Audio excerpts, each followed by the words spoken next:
I thought this whole deportation thing stunk. There had to be more to it. Obama was known as the deporter in chief. What's going on here? And why are they being so reckless? And obviously, I always think to myself, follow the money.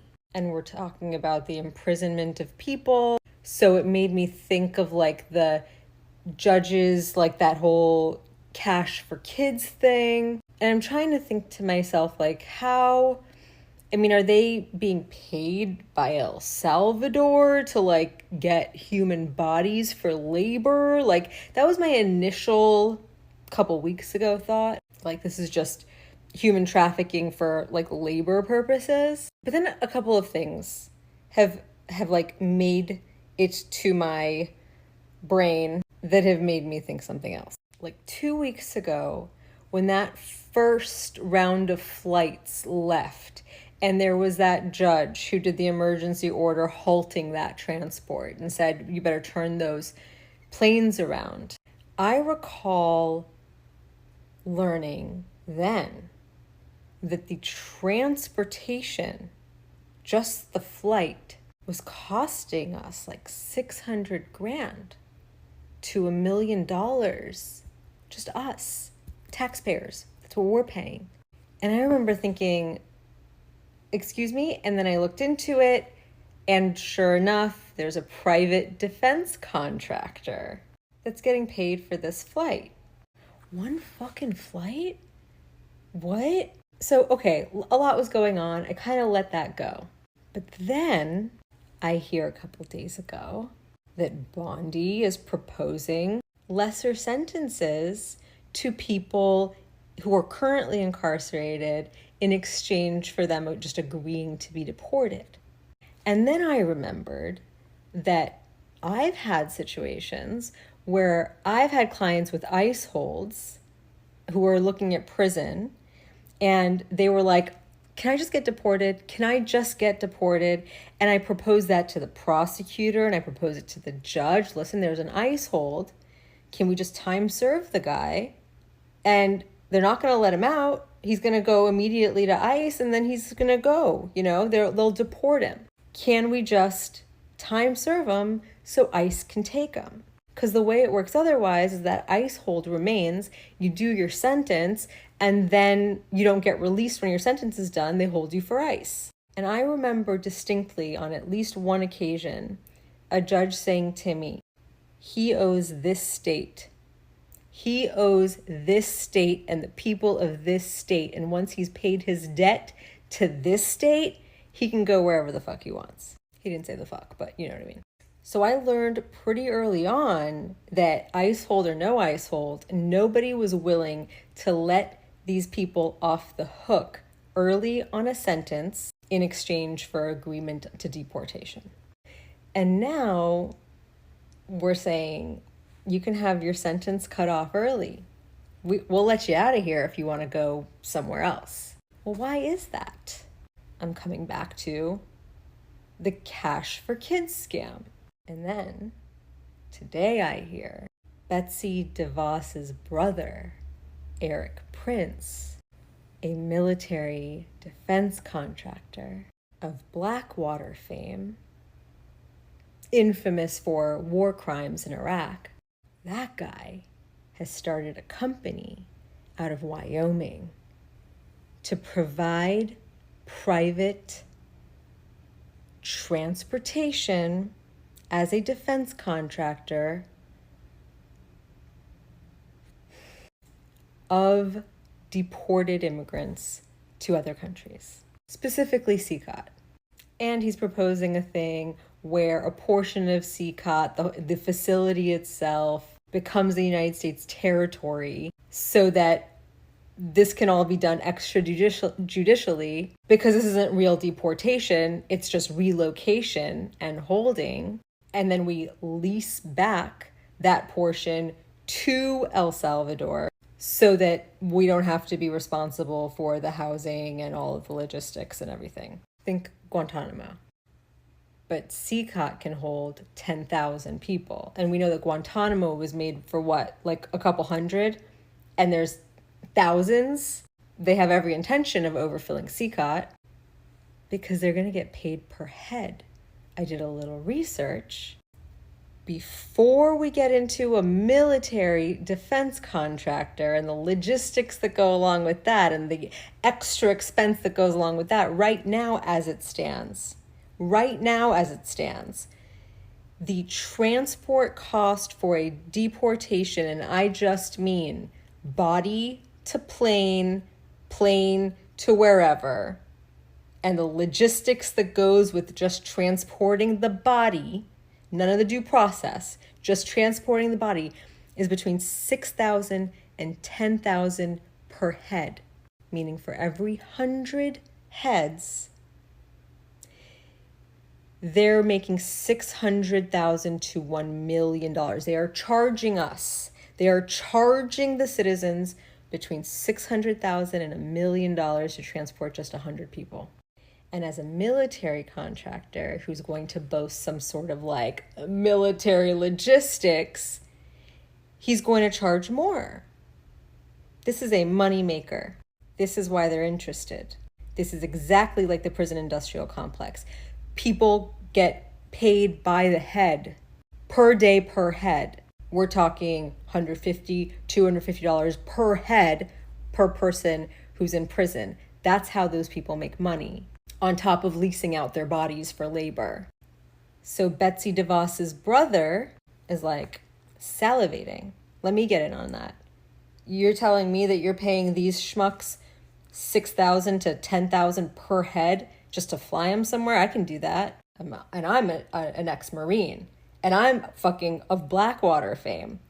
I've got experience being a military contractor. Give me the contract.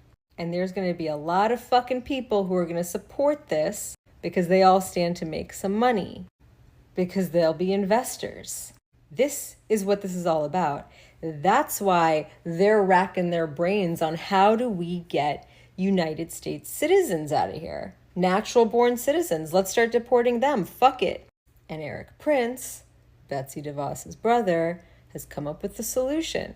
And that is that whole Treaty of Cession. Part of CCOT will be an American territory. So we're not really deporting them. We're just moving their bodies to another country and detaining them indefinitely. The more bodies they can justify transporting, the more money they all stand to make. I fucking told you. The next move was deporting natural born citizens. I fucking told you. And all we had to do was follow the money for the why. It's always follow the money with these people. It's always follow the money. And what does Blondie say? Oh no, I mean, it's just the most dangerous people. Well, you're calling people dangerous who also have no criminal history. Kilmar has no criminal history and you're still calling him dangerous. So you're just going to call anybody dangerous. They become absolutely fucking histrionic, painting people as wild, rabid animal criminals. And they'll do it to you because they need bodies. Because they're charging the United States government, meaning all of us, $1 million per 100 heads, per 100 bodies. And that's before Eric Prince. It will be double with him. And if you don't think that these lawmakers are invested in things like this, I would like to remind you that Marjorie Taylor Greene has only been in Congress since 2020. That's 4 years. And her net worth has gone up from $700,000 to $22 million. That doesn't happen in 4 years, honestly. I told you that Trump's deportation plan wasn't about immigration. It was a money laundering scheme. Would you believe me? Well, stick around. You just might. ICE was handed a no-bid contract worth $128 million to a private company, CSI Aviation, to run deportation flights. That's just one contract. Look at this chart: $359 million, $283 million, hundreds of millions, all going to one politically connected company. This company markets itself as a medical air carrier, But surprise, they're one of ICE's top deportation flight providers. CSI Aviation doesn't even have to compete for the job. Could you imagine if we could do that? ICE gave them an open-ended delivery contract because ICE doesn't have its own planes. Seems like a them problem. But so they rely on the military and private companies like this one. It's part of an indefinitely delivery vehicle system, indefinitely funded by our tax dollars and the sweat off our backs. That lets ICE issue contracts on autopilot year after year. Oh, and in October of 2024, Trump held a rally inside a CSI Aviation hangar. They also received hundreds of $1,000s in campaign donations. You can't make this shit up. The founder of CSI, Republican Alan Way, respectfully decorated vet, deep GOP ties, still on the wrong side of history. His daughter connected to the fake elector scheme, but that's another story. Trump promised a mass deportation plan worth nearly $1 trillion. Now we know who's cashing in, and he's not alone. Other private ICE contractors, like Core Civic, called this the most exciting time of their careers. And here's the part that really pisses me off. Yeah, Biden kept the contracts going. They started in the 80s under Reagan with CSI, but Biden, he deported over 1,500 flights in 2024. He didn't start this, but he sure didn't stop it. And I call that complicity. This isn't immigration policy. It's a money laundering operation wrapped in racism sold to the public as border security. Drop a comment if you're done watching billionaires profit off of deportation and harming families. Follow for more. This story runs really deep, deeper than you think, and you might be interested in learning more about it. ProPublica has interviewed some of the flight attendants who have recently flown on ICE Air with the detainees that have been deported.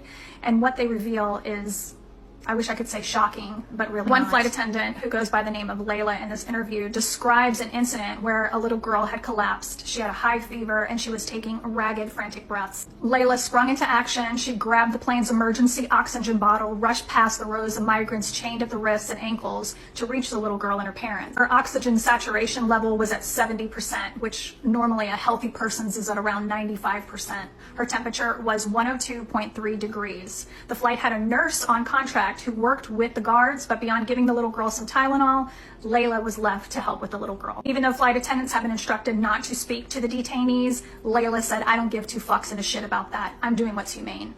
She started talking to the detainees. She talked to the parents, and they said that the daughter had a history of asthma. The mother was also going through a medical emergency. She had epilepsy, and it looked like she was on the verge of having an episode. The pilot did end up turning the plane around, and they landed in Arizona. The paramedics rushed on board and connected the girl to their own oxygen. They began to take the girl off the plane. Her parents tried to go with her, but the guards stopped the father. Shocked, Layla approached the ICE officers and said, "This is not okay. The mom had seizures. The family needed to stay together." But the ICE officer said it was impossible. Only one parent can go to the hospital. The other, as Layla understood, was going to get deported. Layla said that was it for her. That flight broke her, and she quit working on the airline. Now, what everybody needs to understand is that when the airline was first launched, it was a startup with the name of Global X. It told investors that they would be flying VIPs around, sports figures, celebrities, debutantes, etc. And that's exactly what Layla thought that she was going to be doing. When they actually got on the plane, they were not even trained to deal with detainees. These flights are all regulated by the FAA, and they have to adhere to the strict guidelines, which means that if there's an emergency, you have to get people off the plane within 90 seconds. These people are shackled wrist to fucking ankles. This is a photo from a training video that ICE agents are doing when they're actually shackling somebody. We have never gotten a clear answer on what to do in an ICE air evacuation. They will not give us an answer. It's only a matter of time before a deportation ends in a disaster. They were instructed specifically not to talk to the detainees, don't feed them, and don't even make eye contact. What everybody's going to say, well, these are gang members, these are criminals, of course they have to be shackled. Well, that's exactly what Layla thought. She was worried that violence was going to break out at first too. too. But then her fear soon turned to discomfort at how the detainees were so inhumanely treated. And the dynamic of the relationship between the flight attendants and the guards was very awkward and uncomfortable. It became very clear that they were there to be servants for the guards. They treated us like they were their maids. They would ask them to heat up their food and make drinks for them. The guards refused to abide by FAA safety rules. If the flight attendants told the guards to sit down, sometimes they would report them to their supervisors and the flight attendants would get in trouble for it. And remember when I told you that they're trained to get people off the plane within 90 seconds? Well, they were also told that if there is an emergency, don't worry about them. Just get up and leave and save yourself. If a fire occurs in the cabin, if we land on water, don't check on the immigrants. Just make sure that you and the guards and the people that work for the government get off. It was as if the detainees' lives were worthless. This is Trump's America. Getting ready to read to you like 3 paragraphs from this ProPublica article.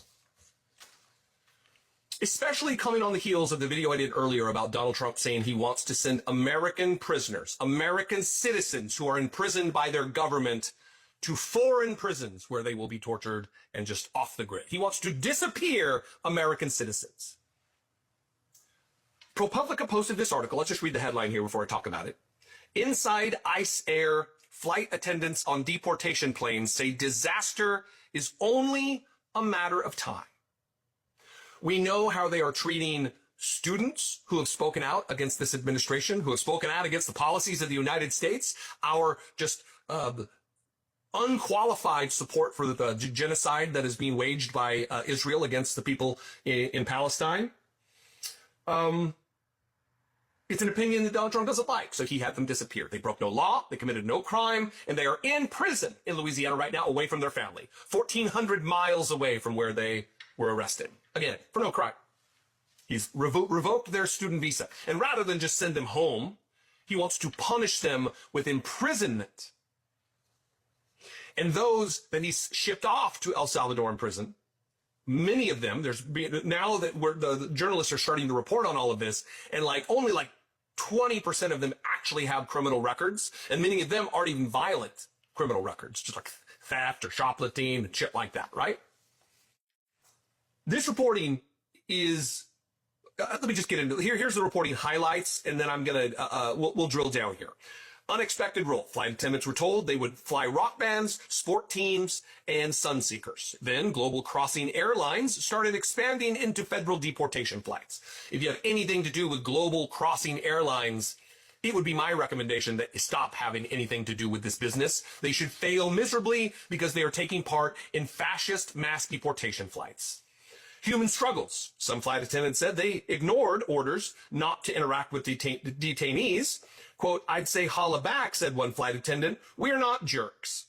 And then this is the part that I want to talk about. Safety concerns. Flight attendants received training in how to evacuate passengers, but said they weren't told how to usher out detainees whose hands and legs were bound by shackles. Now, if you've flown even once, you know the safety regimen, the safety protocols, the safety routine that gets told to you at the beginning of the flight, where they direct where the exits are and with the masks and all the put your own mask on before you help somebody else. All of these things that you've heard as many times if you've flown, you've heard. And these flight attendants are now being told, no, you help the crew, you help the officers, and you help yourself. Don't worry about the migrants. If we go down in the water, leave them shackled to drown. This is the cruelty. And the cruelty, I believe it was Adam Serwer who coined it. Cruelty is the point. Here are these paragraphs. The rare guidance some flight attendants said they received on carrying out ICE air evacuations came during briefings from pilots. What they heard, they said, was chilling and went against their training.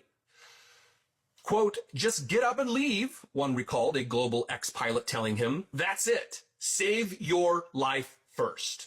He understood the instructions to mean that evacuating detainees was not a priority, or even the flight attendant's responsibility. The detainees were in other people's hands or in no one's. When asked if they got similar guidance from pilots, 3 flight attendants said they did not, and 1 did not give an answer. 2 more, like the first, said pilots gave them instructions and they took them to mean they shouldn't help detainees after opening the exit doors. Quote, That was the normal briefing, said a flight attendant from Lala's class. Quote, if a fire occurs in the cabin, if we land on water, don't check on the immigrants. Just make sure you and the guards and the people that work for the government get off. Quote, it was as if the detainees' lives were worthless, said the other. Those are stark quotes that really illustrate the priorities of this administration. If a fire occurs in the cabin, if we land on water, don't check on the immigrants. It was as if their lives are worthless. Save yourself. These are people whose sole goal is to cause chaos and misery in the lives of people who are here to seek a better life.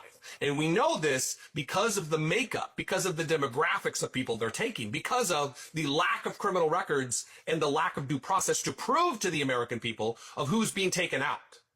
At the very beginning, I talked about the detainment, the armed detainment at gunpoint of American citizens who were suspected to be migrants.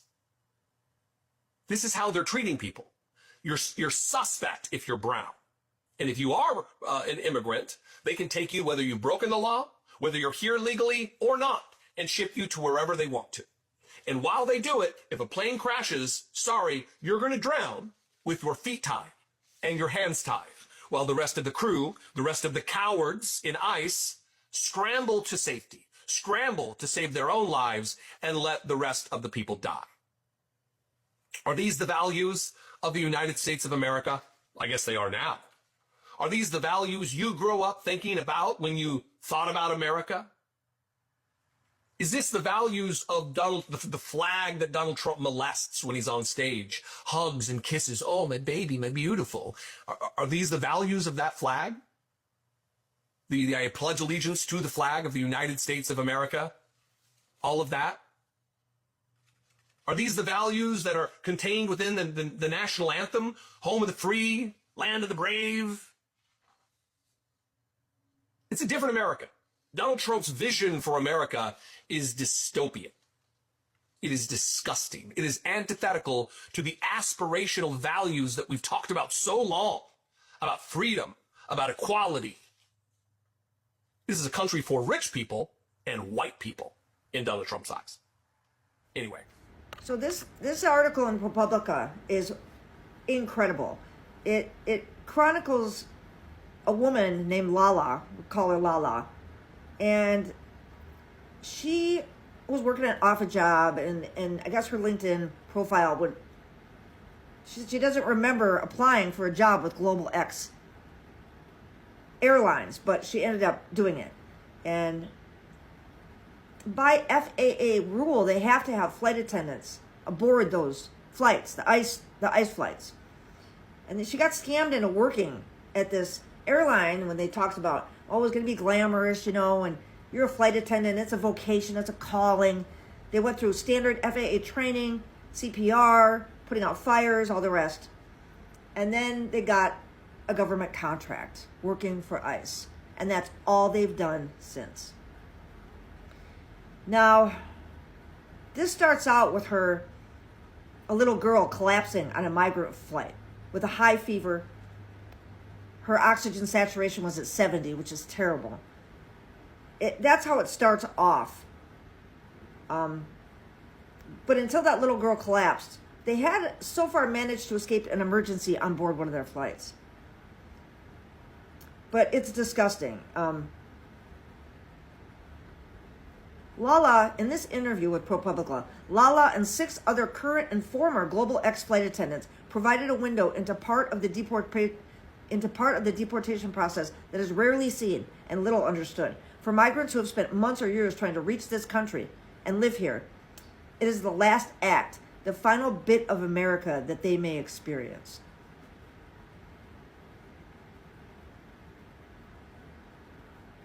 All but one of the flight attendants requested anonymity or asked that only a nickname be used, fearing retribution or black marks as they look for new jobs in a very insular industry. So, and also because ICE and Global X and other charter carriers did not respond to questions after being provided with detailed lists of this story's findings. The flight attendants' individual accounts are hard to verify, but their stories are consistent with one another. They are also generally consistent with what has been said about ICE Air in legal filings, news accounts, academic research, and publicly released copies of the ICE Air Operations Handbook. So it starts off with emergency about this little girl. And then they started saying, at first, Trump wanted to act like, on social media, there a highly stylized video that came out about the deportations. They depicted a military operation carried out with ruthless efficiency using Air Force C-17s, ICE agents in tactical vests, and soldiers in camo. The reality, though, is that 85% of the administration's removal flights, 254 flights as of March 21st, according to the advocacy group Witness at the Border, have been on charter planes. Military flights have now all but ceased. But that's what they want people to think in the public, of course. I've also seen, when this article came out in ProPublica, because I get ground news, so I get the article and then all the other papers that wrote about this same article, right? And it shows the bias leaning. And though ProPublica is right in the center, like Breitbart, their actual headline about this article was "Stewardess Crybaby," blah, blah, blah, blah, blah. So when they got jobs at this place, they told them, you're going to get VIPs, like sports teams, rock stars, blah, blah, blah, blah, and it never happened. They signed 5-year contracts with ICE. So it goes on and it chronicles, the problems with Global X Air, the air conditioners, the toilets breaking, but they kept flying. They flushed with water bottles. But the flight attendants were most concerned about their inability to treat their passengers humanely and keep them safe. So these passengers are shackled, no matter if they're criminals or not. They're shackled with leg irons. The arms are cuffed and then shackled to the belly with a belly chain. I have been flown like this in Fed Air. It's not pleasant. But it's also like a couple of us. And then if we're on whole flights, we're not going over the water. And I believe that they can. Now I don't know. Like after reading this fucking article, I don't know if they could have actually evacuated all of us if there was an emergency. So it is kind of scary. So when they got the job, they were all pretty excited. They made it seem very glitzy and glamorous. We're here to evacuate you. Yes, we make good drinks, but we evacuate you. And so then they were started to give instructions. The flights had their own set of rules, which the crew members said they learned from a company policy manual or from chief flight attendants. Don't talk to the detainees. Don't feed them. Don't make eye contact. Don't walk the aisles without a guard escorting you. Don't sit in aisle seats where detainees could get close to you. Don't wear your company-issued scarf because of safety concerns that a detainee might grab you by the neck and use it against us. You don't do nothing, said a member of another Global X class. Just sit down in your seats and be quiet. If a detainee looked at him, he was supposed to look out the window. So Lala had been scared before her first deportation flight about violence, but she said that, if somebody wanted to say hola, she'd say hola back. She said, we're not jerks. Another recalled taking a plane load of children and their escorts on a domestic transfer from southern border to an airport in New York. He tried to slip snacks to the kids. Even the chaperones were like, don't give them any food. And he said, I'm like, where's your humanity? A second flight attendant said the children on the New York flight were fed by the escorts. The guards often, and these are the guards, assholes, the ICE guards. The guards often ask flight attendants to heat up the food they brought from home. They asked for drinks, for ice. They treated us like we were their maids, said Akila Sisk, a former flight attendant from Texas. In their eyes, the detainees are not passengers. The passengers are the guards, and we were there for the guards. Some of the guards just thumbed their noses at FAA safety rules that the flight attendants were supposed to enforce while they were airborne. One reported a flight attendant because he asked him to sit down in the last 10 minutes. The flight attendants said that if they told the guards to fasten seatbelts, during takeoff or anything, they'd get reported. And then they get an email from somebody in management. Why are you causing these guys problems? They were worried about losing the contract. Most of the migrants in these ICE airplanes have not been historically convicted criminals. ICE detainees transported by ICE aircrafts are fully restrained. They also allow for special equipment in special circumstances: spit masks, mittens, leg braces, cargo straps, and human restraint blanket. Multiple lawsuits on behalf of African asylum seekers concern the use of one such item known as the wrap. It's a cross between a straitjacket and a sleeping bag. A flight attendant said detainees restrained in this device are strapped upright into their seats, or, if less compliant, lengthwise across a row of seats. Getting burritoed, I call it, the person said. Nice, huh? There's so many cases pending against the wrap, but it still continues. A video from Seattle's Boeing Field taken in February shows officers and guards carrying a wrapped migrant into the cabin of the deportation plane.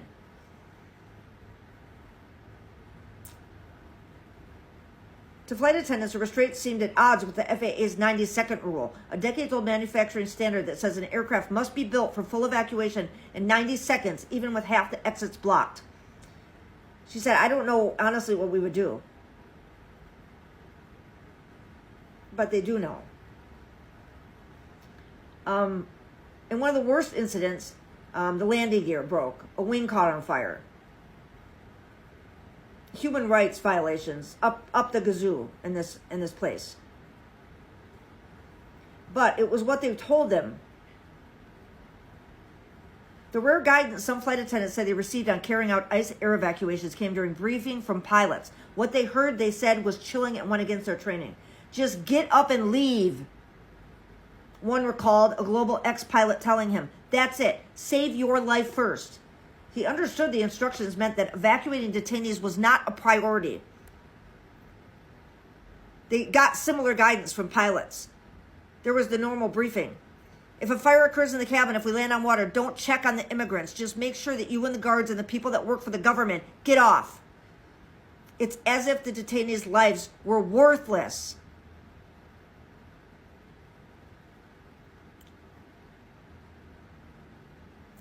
So the little girl ended up going to a hospital, but they wouldn't let her mother off, and they separated them. This is what ICE is doing in the air. She never learned if the little girl made it or not. Yeah.